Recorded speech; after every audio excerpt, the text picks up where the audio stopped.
अच्छा जी, next topic हमारे पास है डुअलिटी, जो आजकल सर हमें पढ़ा रहे हैं। डुअलिटी किसकी होती है? डुअल ऑफ ए प्राइमल, यानी कि क्वेश्चन में दो क्वेश्चन आ जाएंगे एक तरह के। एक क्वेश्चन हमें दिया होगा जिसे हम प्राइमल कहते हैं, दूसरा हमने फाइंड करना होगा जिसे हम डुअल कहते हैं। सिंपल सी बात है, ये क्वेश्चन आपको गिवन है, मैक्सिमाइज करना है इस फंक्शन को। जिस तरह पहले हम पढ़ चुके हैं, सेम फंक्शन वैसे के 5x1 + 12x2 + 4x3। अब एक बात याद रखनी है, इसमें कितने वेरिएबल हैं? 1 2 3। जितने इसमें वेरिएबल हैं डुअल, जो अभी हमने बनाया नहीं, आगे जाके बनाएंगे, बस हमें पता है कि बनाना है हमने। जितने इसमें वेरिएबल हैं उतनी डुअल में इक्वेशंस होंगी। वो कब बनेंगी? जब बनेंगी तब मैं आपको याद करवा दूंगा। फिलहाल आपने याद रखना है इसमें कितने वेरिएबल हैं? 3 वेरिएबल हैं, मैंने लिख दिया साथ। Number of variable in primal कितने हैं? 3। तो number of equation in dual कितनी बनेगी? 3। जो भी बनी है कि जब बनेगी पता लग जाएगा। अब ये हमें सब्जेक्टेड टू दो इक्वेशन भी दी हुई हैं, इन दो कंसनट्रेंट्स पे ये क्वेश्चन सब्जेक्ट कर रहा है। अब क्वेश्चन को करना किस तरह वो सुन लें। सबसे पहले आपने लिए स्टैंडर्ड फॉर्म। स्टैंडर्ड फॉर्म क्या आ जाएगी? मैक्सिमाइज आपने करना है 5x1 + 12x2 + 4x3 as it is लिख लिया। इसके बाद क्या काम करना है? इसके बाद आपने काम करना है कि इनको लिख लें किस तरह। ये ग्रेटर लेस देन का साइन है, ये इक्वल टू का साइन है। सबसे पहले इक्वालिटीज़ लानी है। मैंने बताया था अगर ये साइड कम है तो इसमें कुछ ऐड होना है, हमने s1 ऐड कर दिया। इक्वल किसके हो जाएगा? 10 के। इसके बाद ये साइड पहले ही इक्वल है, इसमें कोई s ऐड नहीं हो रहा, तो मैंने 0s2 ऐड कर लिया। यानी कि कुछ ऐसे ऐड नहीं किया, बस 0 वैसे ही लिख दिया फॉर्मेलिटी। बराबर किसके आ गया? 8 के। ये इक्वेशन कितनी आ गई? 1 और 2, यानी कि दो इक्वेशन आपके पास आ गई। किसकी? अभी ये प्राइमल पढ़ रहे हैं। प्राइमल होता है जो क्वेश्चन गिवन हो। ये गिवन क्वेश्चन की बात कर रहे हैं, ये प्राइमल है। प्राइमल में कितनी इक्वेशन आ गई? 2। अब हमने बनाना है डुअल। डुअल बनाने का सबसे पहला रूल, जितनी प्राइमल में इक्वेशनें होंगी जिन पर सब्जेक्ट कर रहा है, सब्जेक्ट इन दो पे कर रहा है ना, इन दो पे सब्जेक्ट कर रहा है, जितनी इक्वेशनें होंगी उतने डुअल के वेरिएबल लेट कर लेने। जितनी प्राइमल में इक्वेशन होंगी उतने डुअल के वेरिएबल्स लेट कर लेने। अब ये दो इक्वेशन हैं तो डुअल में दो वेरिएबल आने हैं, क्योंकि एक्स यूज हो चुके हैं, हमने डुअल के वेरिएबल्स वाई क्या लेने हैं? दो वेरिएबल कौन कौन से ले लेने हैं? y1 और y2। सिंपल सी बात है। अब डुअल बनाने में सबसे पहली बात ध्यान में रखनी है, अगर ये क्वेश्चन मैक्सिमाइज हो रहा है तो डुअल ने मिनिमाइज होना है। ये आ गया आपके पास, वो मैक्सिमाइज था, डुअल मिनिमाइज हो गया। मिनिमाइज तो चलो मान लिया हो गया। अब डुअल बनना किस तरह? वो बनना है यहाँ से, आपके सब्जेक्टेड वाले की राइट साइड से।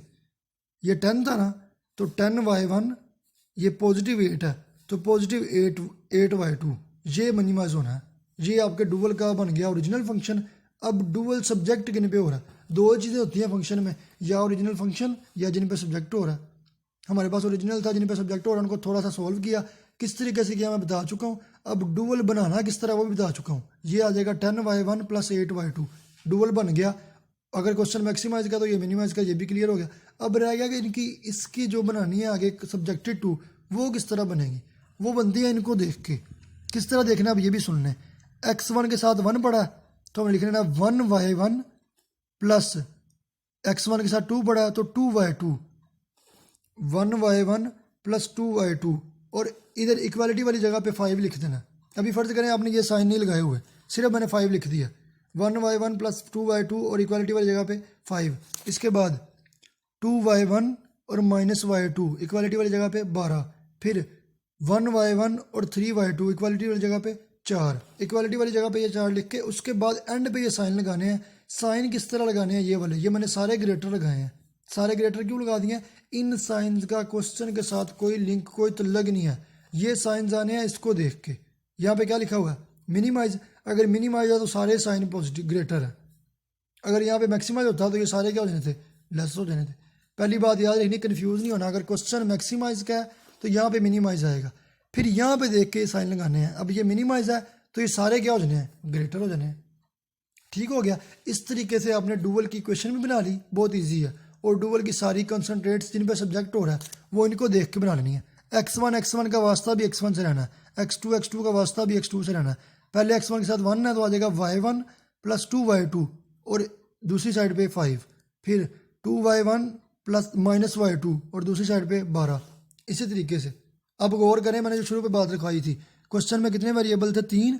और डुअल की इक्वेशन कितनी बननी थी? 3। मैंने कहा था बाद में याद कराऊंगा। अब ये देख लें डुअल की इक्वेशन कितनी बन गई हैं? 1 2 3। वो बात भी सेटिस्फाई होगी। अब रह गई जिस तरह यहाँ पे हमारे पास x1 x2 s1 यूज हो रहे थे, उनका बिहेवियर बताते होते हैं। रह गया इन y1 और y2 का बिहेवियर बताना है। अब ये बिहेवियर किस तरह बताना है ये भी चेक कर लें, क्योंकि सिर्फ दो हैं y1 और y2। ये y1 और y2 के साइन ये बताते हैं, s1 और s2। s1 और s2 का भी क्वेश्चन में कोई ना कोई तो काम होना ना, वो यहाँ पे आगे काम आने हैं। इस y1 और y2 का हमने बिहेवियर बताना था। अब y1 का साइन क्या होगा, यहाँ पे आ जाए ज़रा, s1 का साइन क्या है, पॉजिटिव।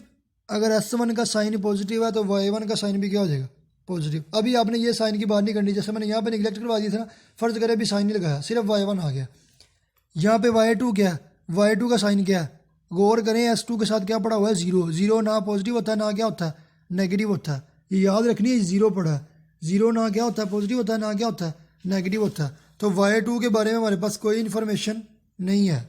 y1 मेरे पास आ गया था यहाँ से पॉजिटिव, और y2 के बारे हमारे बारे में कोई इन्फॉर्मेशन नहीं है। अगर y1 पॉजिटिव था, इसके बाद साइन कौन सा लगाना है, साइन यहाँ से कॉपी कर लेते हैं। पहली बात, ये सारे साइन इक्वल होते हैं, एक जैसे होते हैं, उनमें से यानी कि यही साइन यहाँ पे भी लिखा लेते हैं। y1 तो आ गया पॉजिटिव, y1 पॉजिटिव किस तरह था, इस s1 को यूज़ करके। y2 का साइन आना था इस s2 को यूज़ करके, लेकिन बाय चांस इस क्वेश्चन में s2 के साथ क्या पड़ा हुआ है, जीरो पड़ा हुआ है, और जीरो का कोई साइन नहीं होता, ना पॉजिटिव ना नेगेटिव। तो यानी कि हमारे पास y2 की डायरेक्शन का, y2 के पॉजिटिव नेगेटिव होने का कोई सबूत नहीं है, इसलिए y आ गया अनरिस्ट्रिक्टेड। और इस तरह आपका क्वेश्चन कंप्लीट हो गया। अब इसका एक और क्वेश्चन देख लेते हैं तो मजीद आपको समझ आ जाएगी। अच्छा, नेक्स्ट क्वेश्चन मैंने जानबूझ के ये चूज़ किया, इसमें एक दो चीज़ों की वेरिएशन भी है जो आपको मतलब सारी चीज़ सारा कुछ समझ आ जाएगा। फिर वैसे ही क्वेश्चन आ गया, मैक्सिमाइज करना है इस फंक्शन को, ठीक हो गया। सब्जेक्टेड टू 4 कॉन्स्टेंट्स दी हैं, ओके हो गया, इसमें कोई हमें मसला नहीं है, प्रॉब्लम नहीं है। देख लेना इसमें वेरिएबल कितने हैं, 1 2 3। मैंने कहा था जितने इसमें वेरिएबल हैं उतने डुअल में इक्वेशनें बनेंगी। अभी नहीं बनेगी, लेकिन जब भी बनेगी याद रखना, इसमें 3 वेरिएबल हैं तो 3 ही बनेगी, चेक कर लेना। Put in standard form, standard form में ये ऐसे ही आ जाएगा। इनमें क्या है, जो चीज़ लेस होती है, जो साइड, इसमें s1 ऐड होगा, इसमें से s2 सब्ट्रैक्ट होगा, इसमें से s2 s3 सब्ट्रैक्ट होगा, इसमें s4 क्या होगा, ऐड होगा। मैंने उसी तरह ये ऐड सब्ट्रैक्ट ऐड कर लिए। ये चीज़ें आपको पहले ही पता, आपने 2-3 मेथड कर चुके हैं, आपको हर चीज़ क्लियर है अब, ठीक हो गया। इसके बाद क्या करना है, इसके बाद नेक्स्ट काम करना है कि पिछले क्वेश्चन में हमारे पास ये साइड्स पहले ही पॉजिटिव थी, ये वाली साइड्स पहले ही पॉजिटिव थी, इस क्वेश्चन में नेगेटिव भी आ रही है। इनको नेगेटिव नहीं रहने दिया, मैंने साथ लिखा भी हुआ है, right side must be positive. इनको हमेशा क्या बनाते हैं, पॉजिटिव। अब इसको -7 को पॉजिटिव बनाने के लिए क्या करेंगे, पूरी इक्वेशन को माइनस से मल्टीप्लाई कर देंगे, ये किया हुआ मैंने। -2 को पॉजिटिव बनाने के लिए क्या करेंगे, पूरी इक्वेशन को माइनस से मल्टीप्लाई कर देंगे। वो करके यानी कि अब फर्ज करें आपके क्वेश्चन से थोड़ा सा काम किया और यहाँ पे पहुँच गए, इसमें अभी तक कुछ मुश्किल नहीं है, क्वेश्चन को वैसे ही लिख लिया। जो s1 ऐड करते हैं सब्ट्रैक्ट करते हैं वो आपको पहले ही पता है। माइनस को प्लस किस तरह बनाना है मैंने बता दिया, माइनस से मल्टीप्लाई करके माइनस को प्लस बनाना है। यहाँ तक फर्ज करें अब आपके पास क्वेश्चन आ गया, ये प्राइमल आ गया आपके पास पूरा। अब बनाना डुअल, जितनी प्राइमल में सब्जेक्टेड इक्वेशन हैं 1 2 3 4 थी ना, अब डुअल में वेरिएबल कितने ऐड करने हैं, 4, y1 y2 y3 y4। Similar जिस तरह पिछला क्वेश्चन किया, सेम टू सेम यार वैसे ही। अब नया हमारे पास जो आएगा डुअल, उसमें w किस तरह बनेगा, मैंने पढ़ाया था 8y1 + 7y2 + 2y3 + 4y4, ये मैंने लिख दिया। क्वेश्चन मैक्सिमाइज था, चीज़ें याद रखनी है, इसको क्या करना है, मिनिमाइज करना है। अब रहेगी इसकी सब्जेक्टेड टू किस तरह बननी है। सब्जेक्टेड टू मैंने समझाया था, x1 के कॉन्स्टेंट देख लें, यह आ जाएगा 2y1 सब्जेक्टेड टू में, याद है ना, 2y1 + 2y2 - y3 + 4y4। ये किस और इक्वालिटी वाली जगह पे क्या आ जाएगा, 2। अभी मैं साइन की बात नहीं कर रहा, मैं बात कर रहा हूँ पूरी इस इक्वेशन की, और इक्वालिटी वाली जगह पे 2। फिर पूरी इस इक्वेशन की 4y1 + 2y2 - 3y3 + y4, और इक्वालिटी वाली जगह पे 5। फिर ये और इक्वालिटी वाली जगह पे 3। अब देखें इसमें 3 वेरिएबल थे, इक्वेशनें भी 3 बन गई हमारी, वो बात भी सेटिस्फाई होगी। 2 इक्वेशनें ये लिखी हुई हैं अगले पेज पे, ये आपके पास 3 इक्वेशनें आ गई, ये भी बात ठीक होगी। रह गई बात अब साइंस की बात आ गई। साइंस की बात मैंने कहा था, साइंस का तल्लक पूरे क्वेश्चन से नहीं होता सिवाय इस एक लफ्ज़ के। ये मिनिमाइज है, पिछला क्वेश्चन मैक्सिमाइज का था तो सारे लेस हो गए थे, अब ये मिनिमाइज है तो सारे क्या हो जाएंगे, ग्रेटर हो जाएंगे। इन साइंस का तल्लक सिर्फ इस एक लफ्ज़ से है, ये मिनिमाइज है तो सारे ग्रेटर हो जाएंगे। उसके बाद मैंने बताया था जिस तरह इसमें x1 x2 x3 s1 use हो रहे हैं तो उनका बिहेवियर बताया होता है ये कि ये ग्रेटर दैन 0 है। अब इसमें y1 y2 y3 y4 4 variable use हो रहे हैं, चारों का बिहेवियर बताना हमने। उन चारों के साइंस कहाँ से आते हैं वो भी मैंने समझाया था, वो साइंस आते हैं यहाँ से। अब यहाँ पे s1 के साथ भी पॉजिटिव है, s2 के साथ भी पॉजिटिव है, s3 के साथ भी पॉजिटिव है, s4 के साथ भी पॉजिटिव, यानी कि चारों पॉजिटिव लेने हैं। ये देख लें, मैंने y1 भी पॉजिटिव लिया, y2 भी पॉजिटिव लिया, y3 भी पॉजिटिव लिया और y4 भी पॉजिटिव लिया। रह गई बात ये, अब साइंस कहाँ से आए हैं, ये साइंस फाइंड करने की ज़रूरत नहीं है। ये जो यहाँ पे यूज़ हुए हैं ना, यहाँ पे एक जैसे यूज़ होते हैं, अगर मिनिमाइज हो तो सारे एक जैसे, तो जो सारे एक जैसे हैं ना वही साइन यहाँ पे भी आते होते हैं। y1 पॉजिटिव था साइन वही आएगा, y2 पॉजिटिव था साइन वही आएगा, इक्वल टू 0 0 ये आंसर आ गया। अच्छा, अब इसमें एक क्वेश्चन हमने और देखना है जो ज़रा स्पेशल केस का है। पहले मैं आपको थोड़ा रिवाइज करवा दूँ। पहले क्वेश्चन जो मैंने आपको हाथ से करके समझाया था उसमें y2 अनरिस्ट्रिक्टेड आया था। क्यों बोला? क्योंकि हमने साइन देखने होते हैं। यहाँ से मैंने बताया था y1 का साइन पॉजिटिव है, लेकिन क्योंकि 0 कोई साइन नहीं देता इसलिए y2 क्या आ गया था, अनरिस्ट्रिक्टेड आ गया था। ये तो बात ठीक है, हमारे पास आंसर में हमने लिख दिया y2 क्या है, अनरिस्ट्रिक्टेड। अभी तक हमने सिर्फ यही पढ़ा है कि आंसर में किसी चीज़ को रिस्ट्रिक्टेड या अनरिस्ट्रिक्टेड लिख सकते हैं। लेकिन अब एक नया क्वेश्चन आ गया, अगर किसी चीज़ को उन्होंने क्वेश्चन में अनरिस्ट्रिक्टेड कह दिया हो, क्वेश्चन यानी कि प्राइमल में ये कह के चले हों कि ये चीज़ अनरिस्ट्रिक्टेड है, तो फिर क्वेश्चन किस तरह करना है। थोड़ा सा स्लाइड सा डिफरेंस है, मुश्किल चीज़ नहीं है। ये क्वेश्चन आ गया, मैक्सिमाइज करना है अपने इस फंक्शन को। सब्जेक्टेड टू 3 इक्वेशन गिवन है, वेरिएबल 2 है, तो डुअल में इक्वेशन कितनी बननी है, 2 बननी है, ये हमें पहले पता है। अब यहाँ पे लिखा हुआ है x2 क्या है, अनरिस्ट्रिक्टेड। हालांकि हम इस चीज़ से फेमिलियर हैं कि x1 भी ग्रेटर दैन 0, x2 भी क्या होना चाहिए था, ग्रेटर दैन 0। फिर हमने सवाल भी भाग के कर लेना था 1 मिनट में, इजी क्वेश्चन है। लेकिन यहाँ पे अब क्या आ गया, x2 क्या है, अनरिस्ट्रिक्टेड। थोड़ी सी चेंज आएगी, वो चेंज किस तरह आएगी वो आप देख लें। पहले जो स्टैंडर्ड फॉर्म में ये तो ऐसे ही आ गया।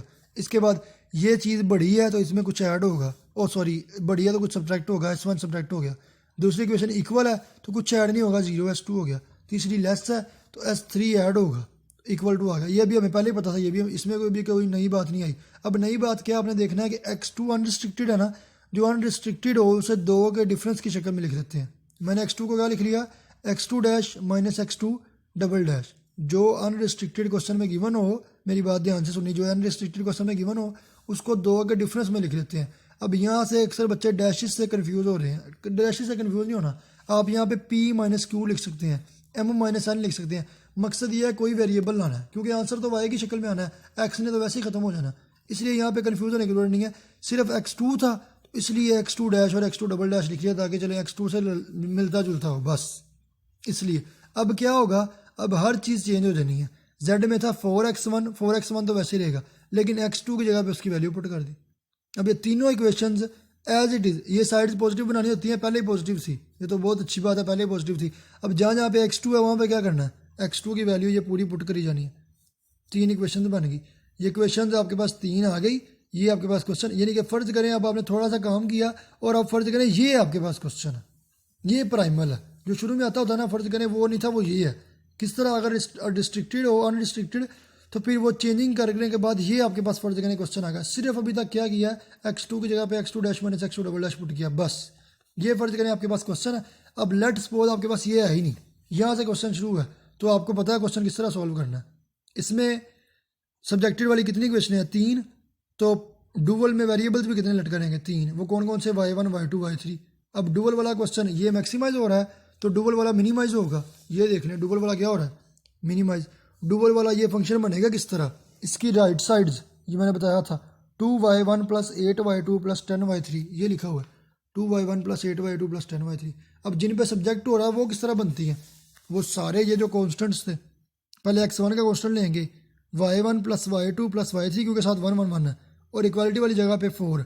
फिर अब x2 डैश वाले minus 2y1 plus 2y2 minus y3 और इक्वालिटी वाली साइड पे 2। फिर 2y1 minus y2 plus y3 और इक्वालिटी वाली साइड पे -2।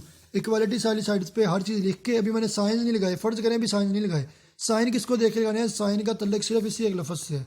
मिनिमाइज वाला क्वेश्चन है तो सारे क्या हो जाएंगे, ग्रेटर हो जाएंगे। ठीक हो गया। अब मैंने बताया यहाँ तक समझ लगी होगी मेरे ख्याल से, कुछ मुश्किल नहीं है इसमें। अब रहेगी बात ये है कि आपने जो यहाँ पे y1 y2 y3 यूज़ हुए हैं उनका बिहेवियर बताना होता है। उनके बिहेवियर का पता कहाँ से लगता है, उन S से पता लगता है, S1 S2 S3 से बताया था ना। अब सबसे पहले y1 है, y1 का बिहेवियर इस S1 ने बताना है। S1 क्या है, नेगेटिव है, तो y1 मैंने क्या ले लिया, नेगेटिव।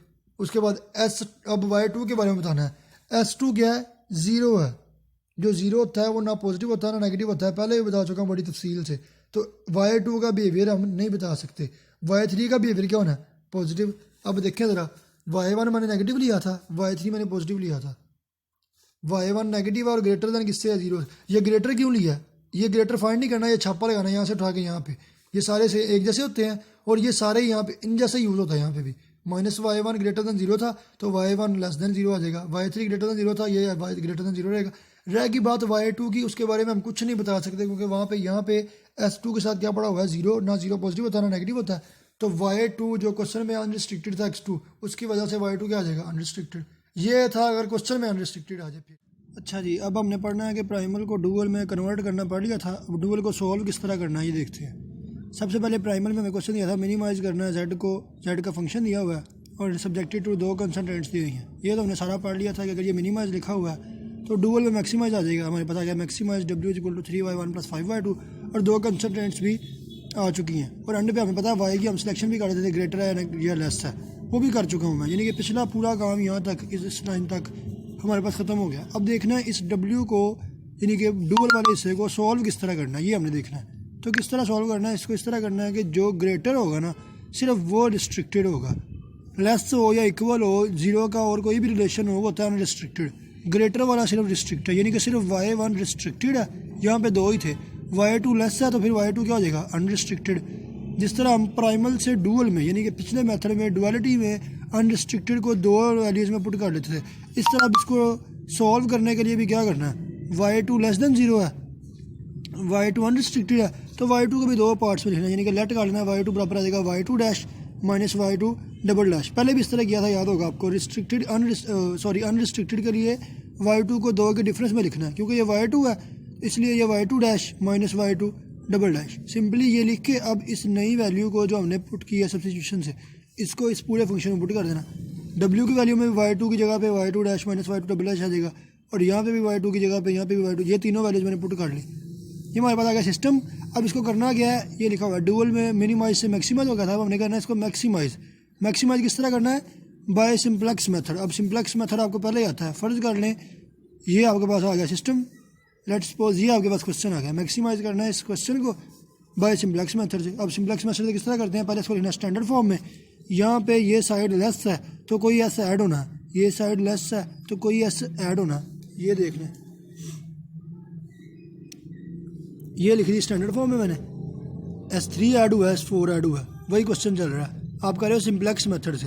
अब सिंप्लेक्स मेथड आपको याद होगा, सिंप्लेक्स मेथड में क्या करते हैं, जितने S यूज़ हो रहे हैं, जितने भी स्लैग वेरिएबल्स यूज़ हो रहे हैं उनको बेसिक कॉलम में लिख लेते हैं। ये लिख लिया, बेसिक W के नीचे आ गया S3 और S4 और यहाँ पे सारा कुछ लिख लेते हैं, जितने वेरिएबल थे y1 भी, y2 डैश भी, y2 डबल डैश भी, S3 भी, S4 भी, सोल्यूशन भी और रेशो भी, ये आपको पता।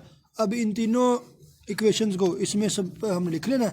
करना मैक्सिमाइज है तो पहले बेसिक रो में सबसे छोटा नेगेटिव नंबर यानी कि -5 आ गया एंट्रिंग वेरिएबल वाले पूरे कॉलम को सोल्यूशन वाले पूरे कॉलम पे डिवाइड करेंगे तो रेशो वाला कॉलम आ जाएगा। उसमें जब पॉजिटिव टर्म लिखनी है, पॉजिटिव सिर्फ एक आएगी 7.5, तो हमने ये ले लेना लिविंग वेरिएबल। इसके पीछे पीछे जाएँ, यहाँ पे हमें S3 नज़र आ रहा है, यानी कि y2 डैश ने आना है और S3 ने ख़त्म होना है। इनमें जो चौक में एलिमेंट है 2, इसको 1 बनाना है, 2 पे डिवाइड करके। नेक्स्ट टेबल में ये आ गया 1, इसके ऊपर और नीचे बनाने थे 0, वही बना लिया, आपको पता है किस तरह बनाना है। नेक्स्ट में y1 एंट्रिंग हो जाना और S4 क्या हो जाना, लीविंग। यहाँ पे जहाँ पे क्वेश्चन एंड होगा, यानी कि अब यहाँ पे हमें चाहिए था ऊपर वाली रो में सबसे छोटा नेगेटिव नंबर, कोई नेगेटिव ही नहीं है तो सबसे छोटा क्या होना है, यहाँ पे क्वेश्चन स्टॉप हो जाना। तो मैक्सिमाइज वैल्यू आपको, ये मैंने सिंप्लेक्स मेथड रिपीट करवाया, ये वैसे आपको आता है, नहीं बताना चाहिए। W की वैल्यू आ जानी है 171 नंबर 4, ये आपकी मैक्सिमम वैल्यू। कौन कौन सी वैल्यूज़ पे, y1 जब होगा 42/4 और y2 डैश आपके पास होगा 9/4, y2 डबल डैश नहीं नज़र आ रहा तो वो 0 लिख देंगे। ये आपके पास आंसर आ गया, ये आपका हो गया। अब डुअल मेथड कंप्लीट हो गया। पहले था प्राइमल को डुअल में चेंज किस तरह करना है, और आज वाला काम तो बहुत ईजी था। जब डुअल में चेंज हो जाएगा तब सिर्फ ग्रेटर वाला रिस्ट्रिक्टेड होता है, बाकी जो भी रिलेशन है वो अनरिस्ट्रिक्टेड होता है। अनरिस्ट्रिक्टेड आ जाए तो उसको 2 में लिख लेना, अगर रिस्ट्रिक्टेड आए फिर तो लिखना ही नहीं, फिर तो वैसे ही चलना है। और अगर अनरिस्ट्रिक्टेड आ जाए फिर 2 के डिफरेंस में लिख लेना, और लिखने के बाद उसको सिंप्लेक्स मेथड सोल्व करना, मैक्सिमाइज या मिनिमाइज जो भी है उस क्वेश्चन को कंप्लीट कर लेना। ये आपका डुअल अब फाइनलाइज हो गया, ख़त्म हो गया।